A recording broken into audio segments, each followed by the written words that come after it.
Hello everybody and welcome back to more political chatter. In this video we will be talking about the 2024 US Senate races based simply off of polls.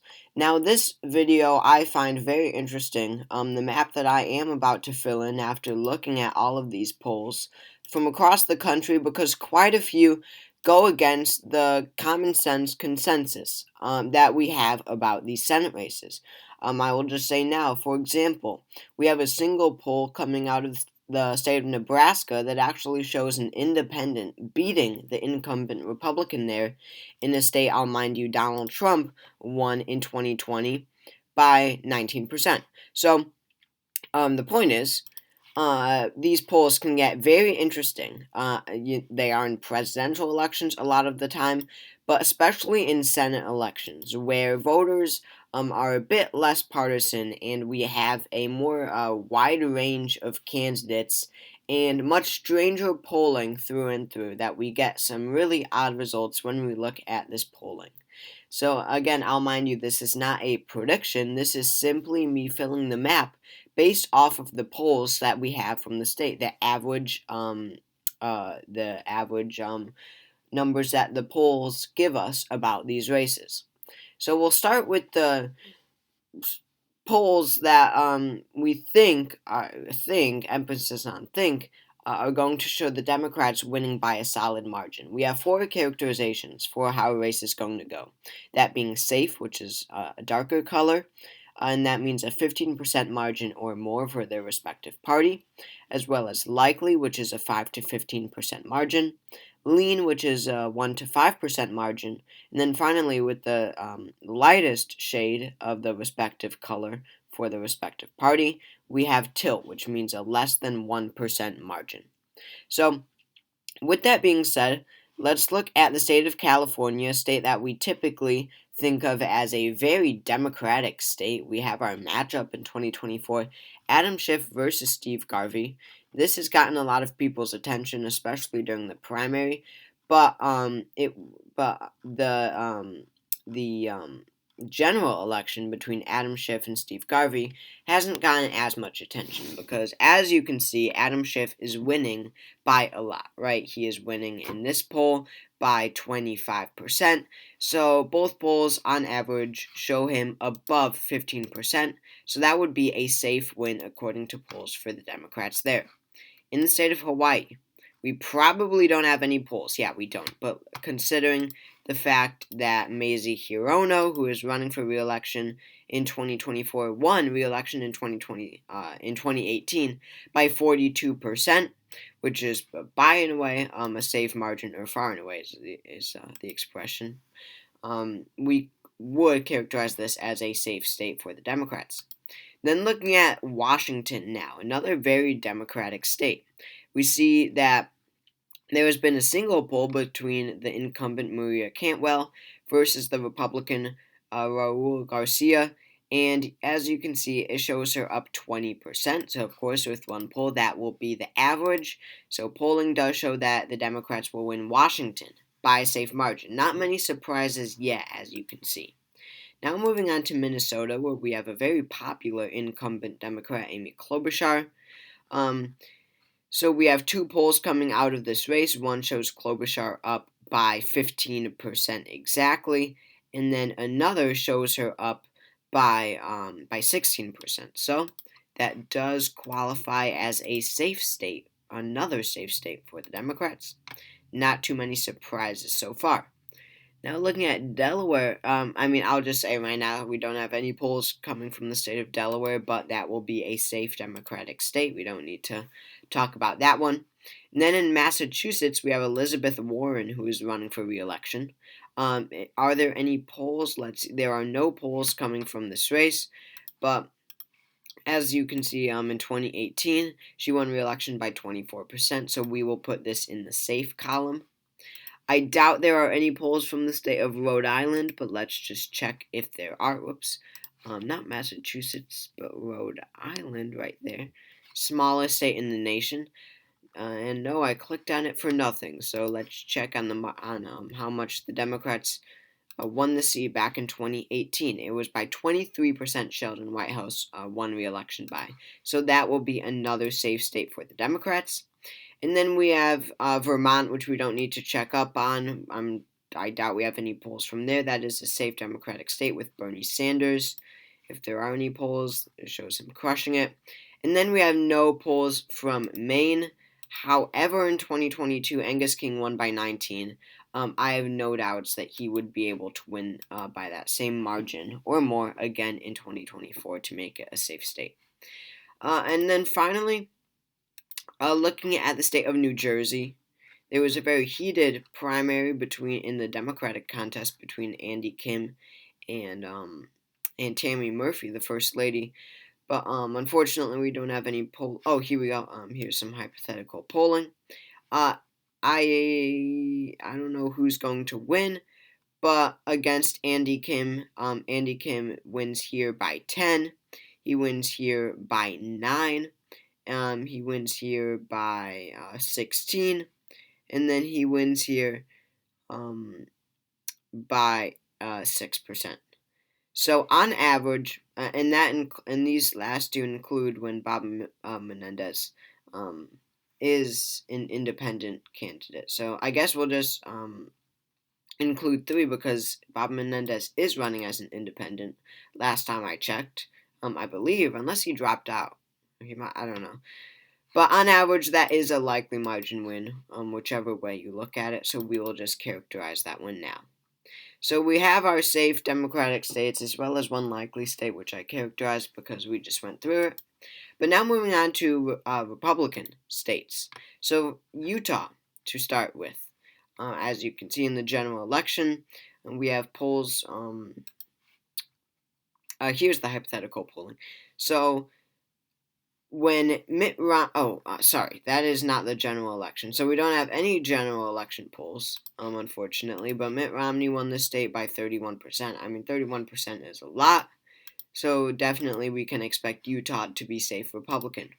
Wyoming as well. I'm sure there are no polls released there, but that's safe Republican. North Dakota, probably no polls, but safe Republican there. And then looking at Tennessee, there was some attention around Tennessee because Gloria Johnson, who became famous during the Tennessee 3 incident where 3 Democratic state legislature members were ousted because of their support for gun laws or whatever, for protesting against school shootings. But still, against Gloria Johnson, she wins by a safe margin in both polls. So that means that Tennessee would be a safe state. In Mississippi, I already checked before the video. There is no polling from there, but he won by 19%, Roger Wicker, back in 2018. And then in Indiana, I doubt there are any polls, but let me check up on the state. My mouse doesn't want to go for some reason. There we go. So there is one poll released, and it actually only shows Jim Banks up by 9%, and that's because of the large undecided or someone else sample in that poll. So that would actually make Indiana a likely state, which is very interesting to see, not something we typically see in American politics. Since we're on the trend of likely states, let's look at Missouri, which I believe, last time I checked, will be a likely state. So looking at hypothetical polling, we know that the race will be between Josh Hawley and Lucas Kunce. The Republican incumbent is Josh Hawley, but he leads by a very healthy 14% in that first poll, 13%, only 4% there, and then by 13%. So likely margin in all but one, wow, this poll only has him a point below, but still on average 3 out of the 5 polls do show him winning by a very healthy, likely margin. So Missouri will be a likely Republican state. Now looking at a state that Republicans hope to flip in 2024, and it will be very, very doable to say the least. They are very likely to flip the Democratic seat in West Virginia from blue to red. Joe Manchin is retiring here, And this Democratic primary is very interesting, but it probably won't even matter in the end because Jim Justice, who is the governor, extremely popular, he is going to face off against whichever Democrat it may be. But we don't have any polling without Joe Manchin in the race. But I would just characterize this as safe Republican, considering that in the Democratic primary you don't have anyone significant. I mean, Don Blankenship is not running a serious campaign. He's doing it like as a troll. And then we have just two very little known candidates. Zach Shrewsbury is likely to be the nominee. So I would say that is safe Republican, just considering the electoral history of the state when you don't have Joe Manchin running. Now let's move on to the state of Nebraska. So in one of the seats, it is interesting, it is interesting. In the other, not so much. So in 2024, there's actually a special election to fill an open seat from someone who complicated story. I won't even go into it. But basically, there's two Senate elections in Nebraska in 2024 instead of the typical one. That's because of Ben Sasse, who retired to become the president of the University of Florida.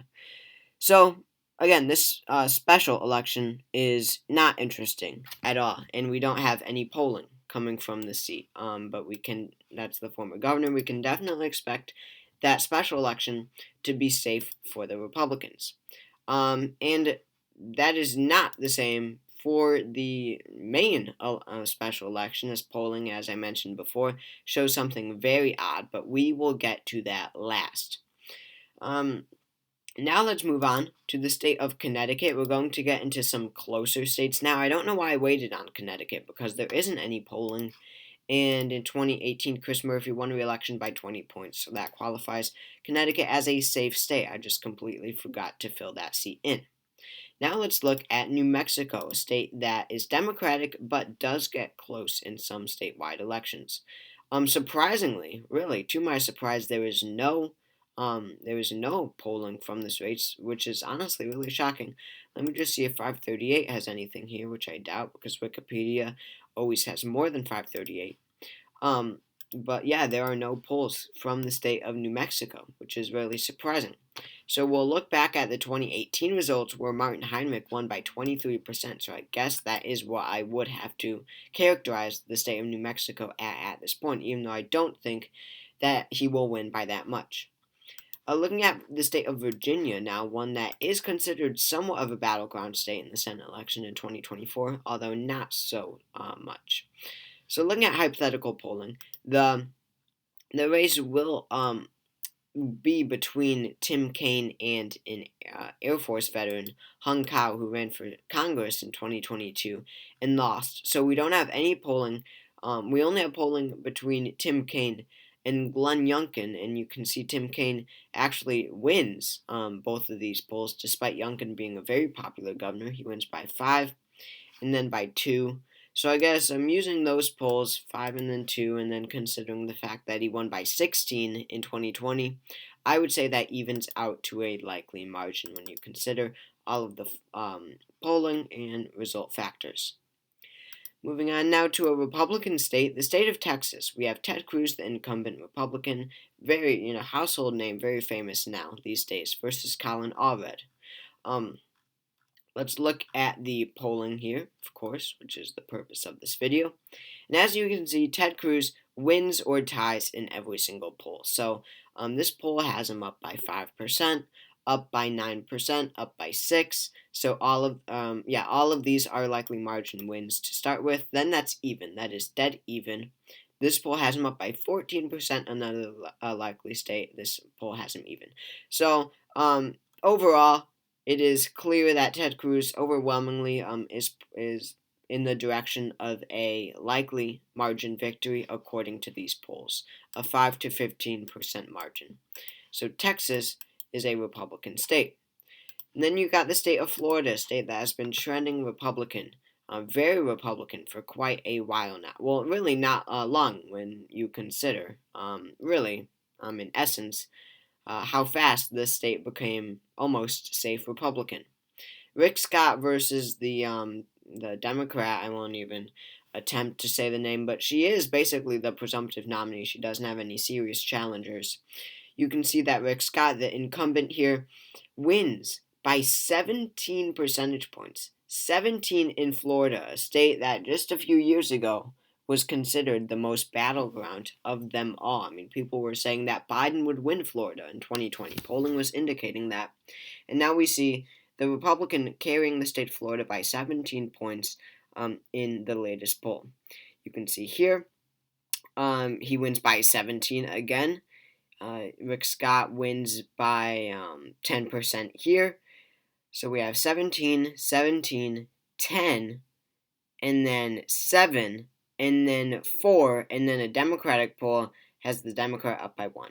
So on average, very narrowly, when you include all polls, this would be a likely state for the Republicans. So that puts them at 49, Democrats at 41. 51 seats are needed for the majority, so you can see that Democrats definitely have some catch-up to do. Now let's look at a state that when I looked at this polling beforehand, it really, really surprised me. And I don't know, this is one of the states, I don't know how accurate it really is. Now, Kirsten Gillibrand is not placed against an actual Republican nominee, and a generic Republican or a, quote, generic Democrat, they always do better than the actual nominee. But still, we have to base it off these polls for the purpose of this video. Here, Kirsten Gillibrand only leads by 3%.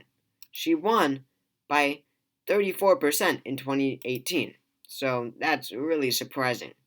She leads by 2% here, 5%, 5%, 1%, 4%. The Republican, the opponent, leads by 1 here. It's even here. Leads by 5, leads by 5. So on average, when you include all of these polls, she would be winning by about a 2 or 3% margin, which in New York electoral election in 2022, where Kathy Hochul famously underperformed how any normal Democrat would in the race, wasn't even this close. But that is our first lean margin characterization. Looking at the state of Pennsylvania now, we can see that we have our nominees, basically. It's going to be Bob Casey, the incumbent Democrat, versus Dave McCormick, the Republican. So here, Bob Casey leads the race by 7%. Here he leads by 4%. So we have 7, 4, 7, 7, 4. So 7, 7, 4, 7. 6 here. We have 10 points here. We have 11 points here. We have 7 points here. So on average, the vast majority of polls show Bob Casey actually winning by a likely margin. And that is a major improvement from not necessarily his 2018 results, but the 2020 presidential election where Biden only won by 1.2% in the state of Pennsylvania. So a likely margin in Pennsylvania for the Democrats would be a very good outcome. So polling is definitely looking good for Democrats in that Senate race in Pennsylvania. Now looking at the state of Michigan, we have a Democrat who is retiring. So the Elisa Slotkin will be the new nominee for the Democratic Party. So it's really looking like at this point it's going to be Elisa Slotkin, a congresswoman, versus Mike Rogers, a former congresswoman. So looking at polling here, Slotkin leads in every poll. She leads by 2%, by 1%, by 2%, by 2%, by 5%. So obviously very, very close in all of these polls, but every single one actually shows a lean margin victory for the Democrats here. Not a great margin, but every poll does show that, so we can confidently characterize that at this point in time. And then we have the state of Michigan, Wisconsin. My apologies to all the all the Wisconsin residents out there. But we have our nominees in this race. It's going to be Tammy Baldwin, the incumbent Democrat, versus Eric Hovde, a business owner, the Republican. So we have 4 polls, which surprises me because I think that this one will be pretty close in November. But Tammy Baldwin leads by 5% here. It's tied here. She leads by 3 here. And then she leads by 7 here. So on average, that is a lean margin win for Tammy Baldwin. And then now it's 45 to 49, so Democrats definitely making a comeback here. Now let's move on to Nevada, a state that Biden won in 2020 by 2.4%, a very close state. So it's really looking like right now, all polling in the Republican primaries indicating that Sam Brown, a veteran, will be the nominee. So every single poll shows Jackie Rosen, the incumbent Democrat, winning this race. She leads by 2, by 6, by 2, by 1, and then by 5. So on average, that is just below a 5% margin to make this another lean margin win for the Democrats. This is turning into a major comeback for the Democrats. Then we have Arizona, where an independent, Kirsten Sinema, who caucuses with the Democrats, is retiring. We basically have our nominees in this race. It's going to be Ruben Gallego, Democratic, who's a U.S. representative. And then it's going to be Kari Lake. I'm sure you all remember Kari Lake from 2022. She ran for governor. So let's look at some polling here. So here, Ruben Gallego leads by 8%, leads by 4%. Kari Lake here wins by 3%. There is not a common consensus in the polls. He leads by 7% here, 10% here, loses by 2, loses by 1, wins by 3, wins by 5, tied. So as you can see, overall, Ruben Gallego is definitely being favored according to polling. The polls that have Kari Lake winning are very narrow, and quite a few polls show Ruben Gallego winning by a lot. But on average, this would be definitely a lean margin. I definitely wouldn't say tilt, though. That would be it's going to be hard to call any states tilt when you average out polling. So we have 4 states left. Let's look at the state of Ohio. We have a Democratic incumbent here running for re-election, trying to get another term, Sherrod Brown. Bernie Moreno, a Republican Trump endorsed, is going to be his opponent in November. So let's look at some polling here. Sherrod Brown versus Bernie Moreno. As you can see, Sherrod Brown leads every single poll, and by quite a lot. By 11 points here, by 4 points here, by 6 here, by 5% here, by 2% here, by 10% here, by 3%, by a lot, 22% here. So that one, with these few outliers that we have that show Sherrod Brown winning by a lot, this would actually be a likely margin race according to polling. Now, that would be a huge shock in November if that actually does happen. Considering everything like Trump being on the ballot, I mean, wow. That would be a real shock. So I would be real surprised if that happens. Then we have what we view as the most competitive Senate race in 2024, that being in Montana. We have a Democrat incumbent here, Jon Tester, running for re-election against Republican Tim Sheehy. So we have 3 polls that show Jon Tester winning, and 2 polls that show Tim Sheehy winning. So in one poll, Tim Sheehy leads by 3%, and then he leads by 4% in the other. But in the 3 other polls, Jon Tester leads by 2, he leads by 9 here, and then he leads by 4. So, overall, Jon Tester is definitely winning, especially when you consider this 9-point lead here. That's huge. So, this would be a lean win for the Democrats there. And now it's tied, just like that. It is tied 49-49. Now let's look at Maryland. And I saved Maryland. Maryland is known as a very democratic state, a safe democratic state.